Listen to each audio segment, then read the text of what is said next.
Powered by the Montana Television Network. This is the 10 o'clock news on Q2, Montana's news leader. Good evening, everyone. Thanks for joining us tonight. I'm Jeanelle Slade. And I'm Jay Cohn.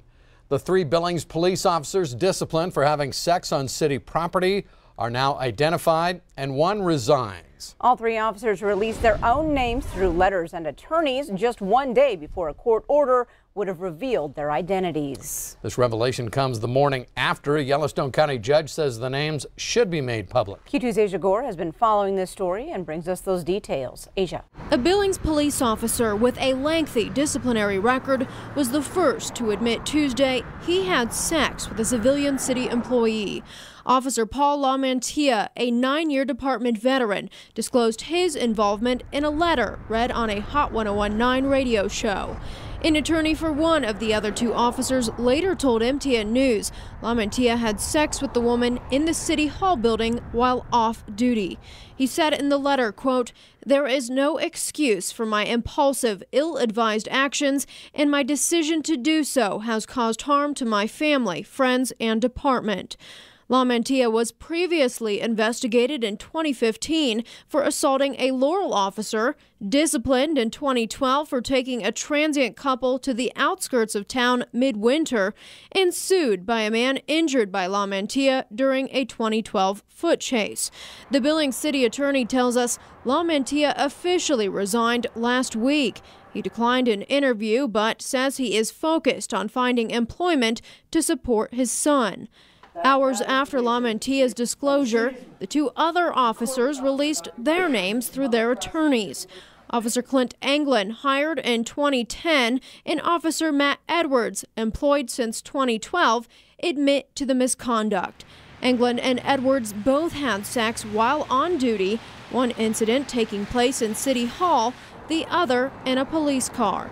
Those 2 officers indicated in letters to the Big J Show they plan to continue their work with the department and say they're dedicated to regaining the community's trust. In Billings, I'm Asia Gore, MTN News.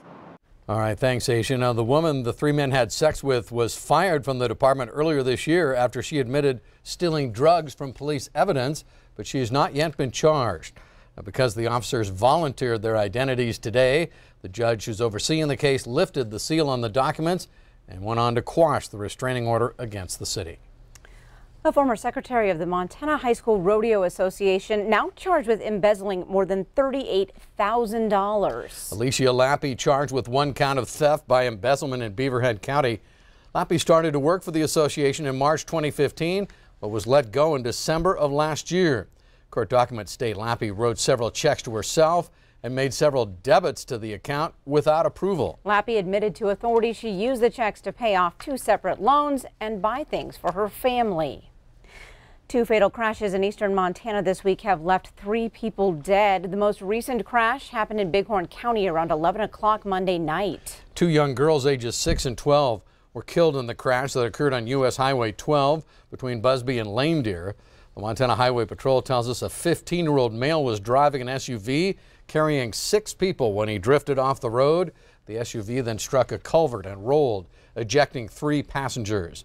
Then moments later, a second vehicle driving through the scene ran over one of the ejected passengers. Now, the other people involved in the crash were taken to the hospital for treatment of unknown injuries. Montana Highway Patrol says none of the occupants were wearing seatbelts, and alcohol does appear to be a factor.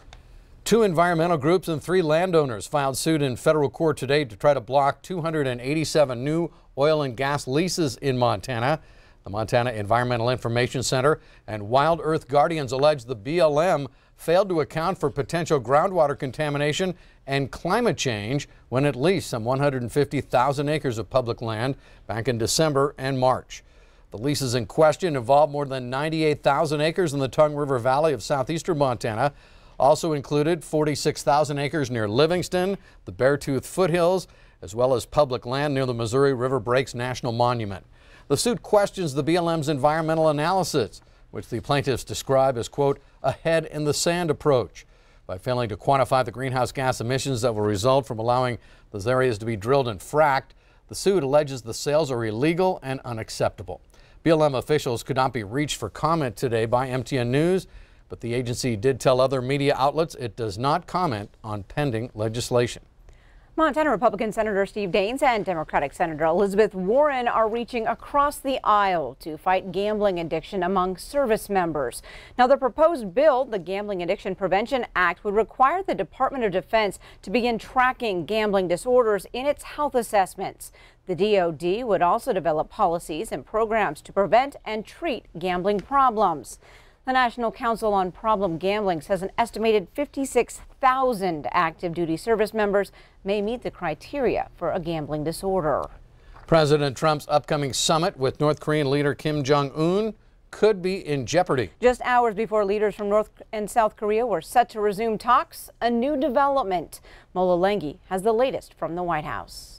Is the summit still on? President Trump ignored shouted questions about North Korea's apparent threat to call off his upcoming summit with Kim Jong-un.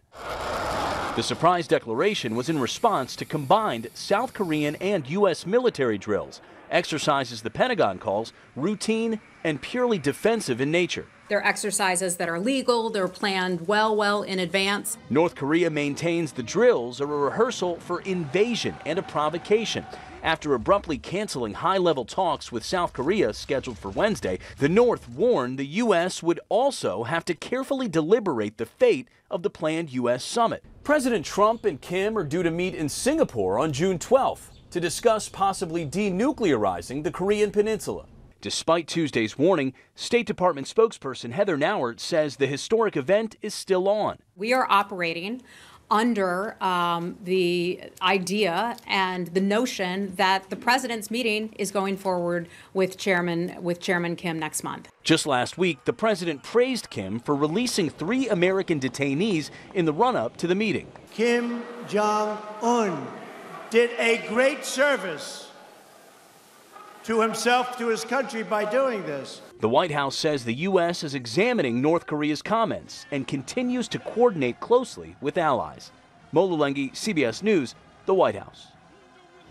On the weather scene, Bob, it's been absolutely gorgeous here, but a much different story in Colorado. The folks in Douglas County, Colorado had to find their snow shovels today. It wasn't snow. Oh, no, no. Take a look what fell out of the sky.